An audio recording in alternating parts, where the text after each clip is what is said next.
যে আমাদের সব সংগঠনের সব দায়িত্বের সব কাজের তো একটা ভীষণ থাকে, নাকি বলেন?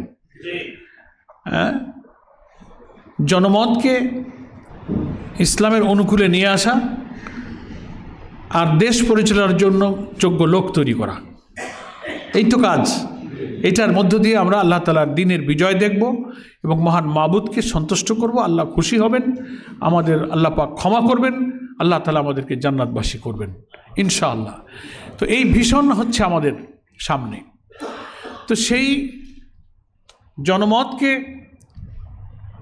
মানব সেবার মাধ্যমে মানুষের হৃদয়ে, অন্তরে, দোরগড়ায় পৌঁছে গিয়ে তাদের হৃদয়কে জয় করে ইসলামের যে বিউটি, ইসলামের যে সৌন্দর্য, সেদিকে মানুষকে আকৃষ্ট করতে পারা। আর আল্লাহ তাআলা যদি আমাদের হাতে রাষ্ট্রের ক্ষমতা, শাসন ক্ষমতা, এই দায়িত্ব যদি দিয়েই দেন, তাহলে যেন সেই রাষ্ট্র চালাবার মতো মিনিমাম যে পরিমাণ যোগ্য লোক প্রয়োজন হয়, সেই যোগ্য লোকের জন্য আমরা সরবরাহ করতে পারি। তো এত বড় একটা রাজনৈতিক পরিবর্তনের পর একটা নতুন বাংলাদেশের স্বপ্ন যে রাজনৈতিক দল দেখে, যে দলের আমির সারা জাতিকে জাতীয় ঐক্যের আহ্বান জানিয়েছেন যে আসুন আমরা একটা মানবিক, একটা সমৃদ্ধ, একটা বৈষম্যহীন, একটা ইনসাফপূর্ণ মানব মুক্তির একটা রাষ্ট্র আমরা গঠন করি, সেই দলের পক্ষে স্বাধীনতার 54 বছরের পর এবার জাতীয় নির্বাচন অবাধ হবার, নিরপেক্ষ হবার এবং অনেক বাধা প্রতিকূলতা আল্লাহ দয়া করে আমাদের উপর থেকে অপসারণ করে রাজনীতিতে এবং নির্বাচনে যে চমৎকার একটা সুযোগ এনে দিয়েছেন, ইতিপূর্বে তা আমরা কখনো পাইনি, আলহামদুলিল্লাহ। আমি মাঝে মাঝে উদাহরণ দিয়ে যখন ইউনিটের কোন দায়িত্বশীলদের প্রোগ্রাম করি, ওয়ার্ড দায়িত্বশীলদের প্রোগ্রামে যাই বা আপনাদের উপজেলা তৃণমূল পর্যায়ের আলোচনা করার সময় আমি এই কথাটা বলার চেষ্টা করি যে জামাত ইসলামীতে কিন্তু সাংগঠনিক যে কাঠামো, যে স্ট্রাকচার, যে সিস্টেমটা, এটা কিন্তু অন্য দলের মতো এরকম না। আমাদের লোক তৈরি করার পদ্ধতি, দাওয়াতের পদ্ধতি, বায়তুল মালকে মজবুত করার পদ্ধতি, রাজনৈতিক কর্মসূচি বাস্তবায়নের পদ্ধতি, নেতা নির্বাচনের পদ্ধতি, সিদ্ধান্ত নেবার পদ্ধতি, সব কিছুই হচ্ছে ডিফারেন্ট আমাদের চেয়ে। এখানে সবচেয়ে মুখ্য ভূমিকা পালন করে হচ্ছে আমাদের তৃণমূল সংগঠন। সেজন্য যতই আপনি দেখেন যে আমাদের কেন্দ্রীয় অফিস মগবাজারে আছে, আপনার জেলা অফিস জেলা হেডকোয়ার্টারে আছে, উপজেলা অফিস আপনার উপজেলায় বড় বিল্ডিং, সাইনবোর্ড সুন্দর শোভা পাচ্ছে, দৃশ্য তো মনে হয় যে না কেন্দ্রই হচ্ছে আসল, জেলাই আসল, উপজেলাই আসল। আমরা মনে করি এই কোনো আসলই আসল থাকে না যদি সংগঠনের তৃণমূলে একেবারে ইউনিট থেকে নিয়ে কাজের, যেখানে বায়তুল মাল আসে, যেখানে মিছিলে লোক আসে, যেখানে ভোট পাওয়া যায়, যেখানে কর্মী তৈরি হয়, যেখানে রোকন হয়, ওই জায়গা যদি অফ হয়ে যায় তো কোনো উপজেলা, জেলা আর কেন্দ্রের কোনো মূল্য থাকে না। থাকে না কিনা বলেন? এক মাস সব ইউনিট স্ট্রাইক করুক, কোনো ইউনিট বৈঠক হবে না, সব বায়তুল মাল বন্ধ, দাওয়াতি কাজ বন্ধ, সাধারণ সভা বন্ধ, মিছিলে লোক যাওয়া বন্ধ, তো কি হবে? কেন্দ্রের মগবাজার বিশাল এক সাইনবোর্ডের কোনো দাম থাকবে? থাকবে না। সেই সেন্সে আমি বলি যে মানুষের শরীরে যতগুলো অর্গান আছে, চোখ, কান, হাত, নাক, মুখ, স্টোমাক, লিভার, হার্ট আছে না, কিডনি, প্রচুর অর্গান আছে। সব অর্গান কি সমান গুরুত্বপূর্ণ?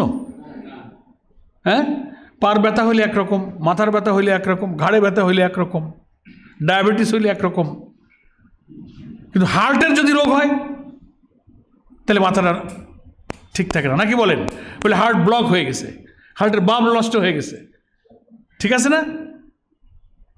Heart attack.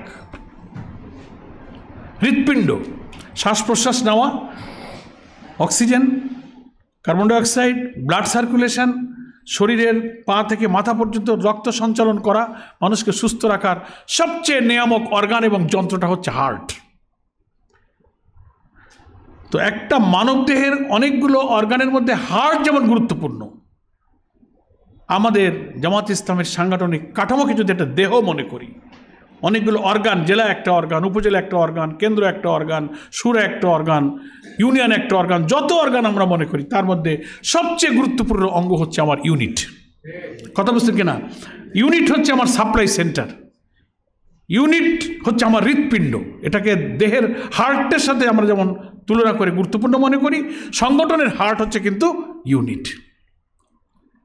এখানকার ফাংশনিং, এখানকার ব্লাড সার্কুলেশন, এখানকার অ্যাক্টিভিটিস, এখানকার তৎপরতা থাকলে সংগঠনের সব জায়গায় রক্ত সঞ্চালন হবে, সব জায়গায় শক্তি বাড়বে এবং দেহ সুস্থ থাকবে। সেজন্য সেই ইউনিটগুলো কিন্তু সরাসরি উপজেলার নিয়ন্ত্রণে থাকে। উপজেলা ইউনিয়নকে কন্ট্রোল করে, ইউনিয়ন ওয়ার্ডকে কন্ট্রোল করে, একটা ওয়ার্ডের অধীনে আছে অনেকগুলো ভোট কেন্দ্র, নাকি বলেন?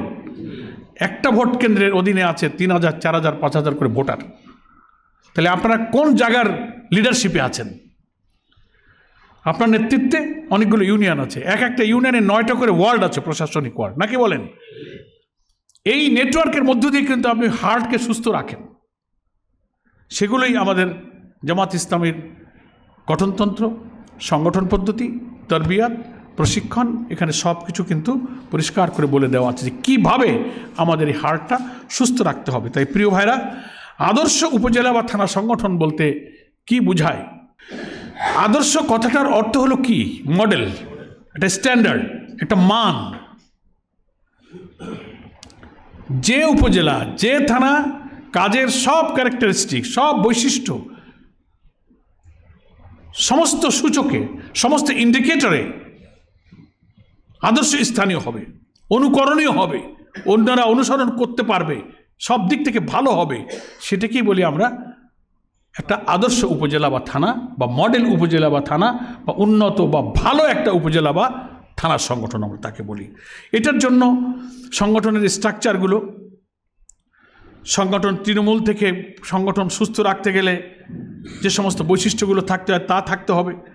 কর্মী গঠন, মান উন্নয়ন, বায়তুল মাল, বই বিলি, বৈঠক, জনশক্তির প্রতিনিয়ত বাড়া, নিজেদের সংগঠনের লোকদের মধ্যে ভ্রাতৃত্ব, ভালোবাসা, সম্পর্ক, সিদ্ধান্ত নেওয়া, আভ্যন্তরীণ পরিবেশকে সুন্দর রাখা, আমাদের সাপ্তাহিক কাজগুলো, বৈঠকগুলো যে সিস্টেম সংগঠন করে দিয়েছে, এই প্রত্যেকটি জায়গায় যদি আমরা সেইভাবে পরিচালনা করতে পারি, তখনই কিন্তু আমাদের উপজেলা এবং থানা সংগঠনটা মানসম্পন্ন হবে এবং হয়েছে বলে ধরে নেওয়া হবে।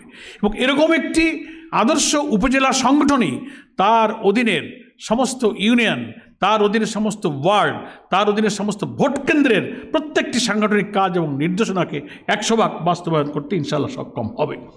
যদি আমাদের এই উপজেলার এই স্ট্যান্ডার্ড মেনটেন করে আমাদের বাংলাদেশের সমস্ত উপজেলা সংগঠনকে আমরা মডেল উপজেলায় পরিণত করতে পারি, আদর্শ উপজেলায় পরিণত করতে পারি, তাহলেই জাতীয় নির্বাচনে আমরা যে কাঙ্ক্ষিত ফল লাভের জন্য বলছি, জাতীয় নির্বাচনে ভালো ফলাফল করার জন্য একটা মডেল উপজেলা ছাড়া, মডেল থানা ছাড়া, মজবুত সংগঠন ছাড়া এত কাজ, এত ম্যানপাওয়ার, এত চিন্তা, এত পরিকল্পনা, এত কাজ সুন্দর করে ভাগ করে দেওয়া, এটাকে আবার মনিটর করা, এটা সম্ভব হবে না যদি আমি আমার মূল উপজেলা সংগঠনকে মডেল বানাইতে না পারি।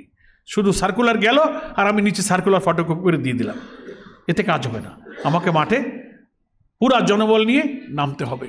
আগামী জাতীয় নির্বাচন প্র্যাকটিক্যালি আমাদের কোনো দলের বিরুদ্ধে নির্বাচন হবে না, এটা আমাদের আধিপত্যবাদ বিরোধী শক্তি, যারা এদেশ থেকে ইসলামী শক্তিকে নির্মূল করতে চেয়েছে, আল্লাহ তাআলার দ্বীনের বিজয়কে যারা রুখে দিতে চায়, আন্তর্জাতিক সেই সব শক্তি এবং চক্রান্তের বিরুদ্ধে আমাদের কিন্তু নির্বাচন, আমাদের নির্বাচনে তারাই কিন্তু প্রভাব ফেলে আমাদেরকে এই শক্তিকে দুর্বল করার জন্য চেষ্টা করবে। ফলে আমরা যে সুযোগ পেয়েছি, মহান আল্লাহ তাআলার মেহেরবানিতে ইসলামী দল, সংগঠন, অনেক আলেম ওলামা স্কলারদের মধ্যে আলোচনার যে রেজাল্ট আমরা দেখছি, তাদের মধ্যে একটা কমিটমেন্ট, একটা আগ্রহ পূর্বের চেয়ে তৈরি হয়েছে যে কোনো সময়ের চেয়ে আগামী নির্বাচনে ইসলামী শক্তির মধ্যে একটা নির্বাচনী সমঝোতা হতে যাচ্ছে ইনশাআল্লাহ। সেই শক্তির ধারাকে অক্ষুণ্ণ রেখে আমরা যদি আধিপত্যবাদী শক্তির বিরুদ্ধে, দেশপ্রেমিক, আমাদের জাতিসত্তা, আমাদের ইসলামী মূল্যবোধ, আমাদের হাজারো শহীদ যারা জীবন দিয়ে চলে গেল, প্রিয় নেতৃবৃন্দ যারা ফাঁসিতে ঝুলে শাহাদাতের পেয়ালা পান করলেন, কারাগারে মৃত্যুবরণ করলেন, যারা এই নতুন বাংলাদেশ দেখে যেতে পারেননি, তাদের স্বপ্ন পূরণের জন্য এই নির্বাচনের বিজয় হচ্ছে একমাত্র তাদের ঋণ পরিশোধ করার উপায়। আসুন আমাদের আজকের এই তরবিয়তি প্রোগ্রামের মধ্য দিয়ে আমরা যে প্রশিক্ষণ গ্রহণ করব, আমাদের ভোট কেন্দ্র, আমাদের সংগঠন, আমাদের জনশক্তির মান উন্নয়ন, আমাদের নিজের মান উন্নয়ন, সাংগঠনিক বৈঠকাদি কাঠামোগত দিক থেকে যেসব শর্ত বৈশিষ্ট্য দেওয়া হয়েছে, সবগুলি পূরণ করার অঙ্গীকার নিয়ে আমরা এই তরবিয়তি প্রোগ্রাম থেকে নিজের উপজেলায় ফিরে যাব। পার্শ্ববর্তী উপজেলাগুলোকে, একটা জেলা থেকে তো বাছাই করা কিছু উপজেলা এসছেন, বাকিদের মাঝে এই আদর্শ, এই আলোচনা, এই চিন্তাকে পৌঁছে দিয়ে গোটা বাংলাদেশকে ইসলামী আন্দোলনের একটি মডেল বাংলাদেশ যেন আমরা করি।